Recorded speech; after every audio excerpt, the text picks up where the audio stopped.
Okay, here is the vial of what I used to have my sodium osmate solution in, and this is part of the result of my attempt at making calcium osmate solution, which if you didn't see that video, you should watch that one before watching this one.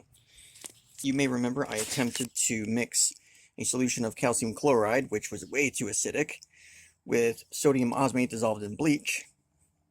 Instead, it oxidized to osmium tetroxide, and then I neutralized it with sodium hydroxide dissolved in ethanol. As it turned out, the sand-like precipitate was not calcium osmate. It was just some mix of organic calcium hydroxide of some kind. I don't know. But I was left with a pink solution, just like this one, and then it formed a precipitate that you see here. Now, before I even started filming for this video, I bought an ebook. It was a book that I used to be able to access on the Internet Archive until they had their lawsuit in June, which they're currently losing.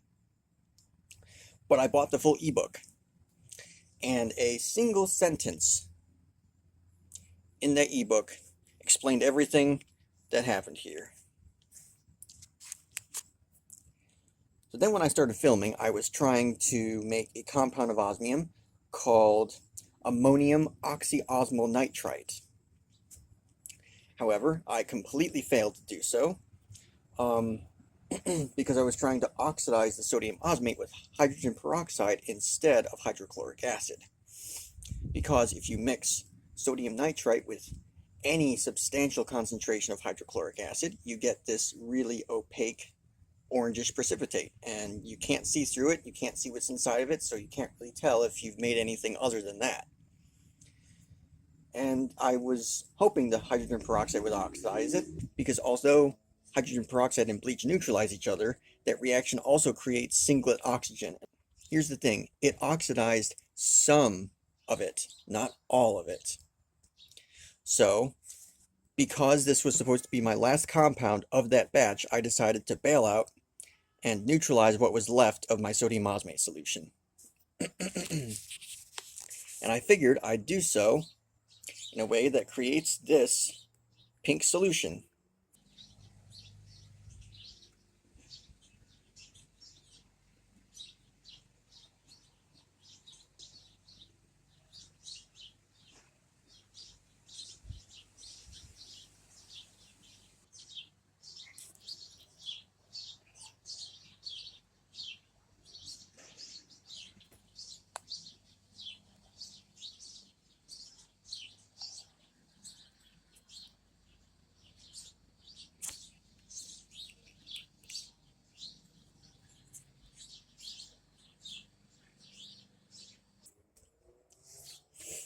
Now, if you take a look at this red solution and this pink solution,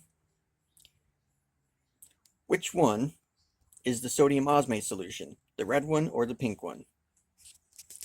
Well, the thing is, they are both sodium osmate solutions. They are both sodium osmate. The difference is that sodium osmate, when dissolved in water, is red, but when it's dissolved in ethanol, it's pink. And because it's a dilute solution of ethanol, it's not strong enough to immediately reduce the osmate to osmium dioxide.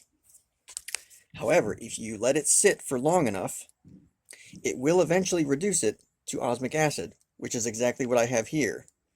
If I were to shake up this whole thing, you'll see a bluish black precipitate that is absolutely positively osmic acid.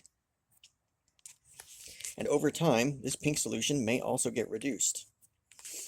Interestingly, if you dissolve sodium osmate, or any osmate for that matter, in methanol, it will turn blue.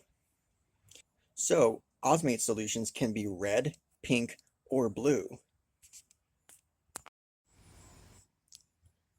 I attempted mixing isopropyl alcohol with the solution to see if it would create any noticeable color change.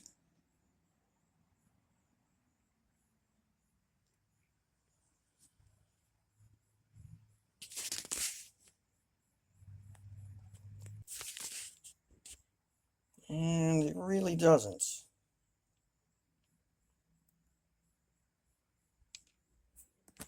As you can see, I didn't really add that much to it. And it still looks slightly pink. If anything, it just diluted it, and it looks less pink now. It might even just go clear if you dissolve it in isopropyl alcohol. I'm not sure. Now, unfortunately, I don't have any methanol on hand, and I'm not going to go out and buy a gallon or a liter of methanol just so I can use 3 milliliters or less of it. But hey, poor man's chemist. If you have some methanol, you can totally show us that blue color. So, another thing to note about this pink solution is you need 3 things to make it happen. You need the osmate ion, you need an alkaline solution, and you need ethanol.